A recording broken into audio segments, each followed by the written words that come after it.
سلامونه نیکې هیلې احترامات د کرکټ یاران یوټیوب چینل ته ښه راغلاست.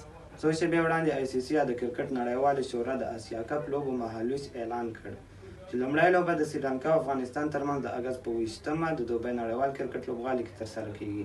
دا به یو ډېره په زړه پورې لوبه وي ځکه د کرکټ نړیوالې شورا د ټیمونو په درجه بندۍ کې سریلانکا په 8م او افغانستان په 9م مقام قرار لري.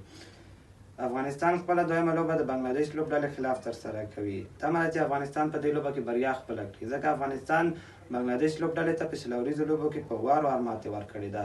که چیرې افغانستان وکولی چې خپلې دغه دوه لوبې وګټي نو بل پړاو ته مستقیما لار پیدا کوي، او که چیرې یوه لوبه یې وګټله بیا هم بل پړاو ته تګ امکانات شته، او که چیرې دواړه لوبې وبایللې نو بیا د ټورنمنټ څخه بهر کیږي.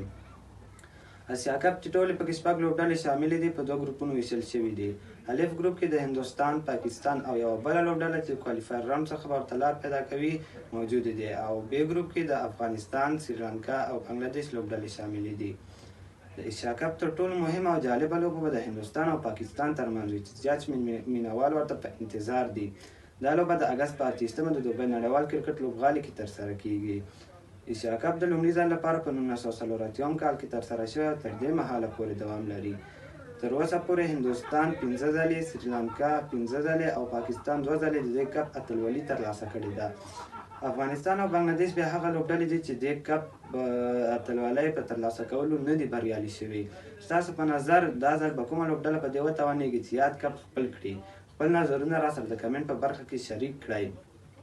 د کرکټ تازه معلوماتو لپاره زموږ د کرکټ یاران چینل سبسکرایب او ویډیو د نور ملګرو سره شریکه کړئ. مننه.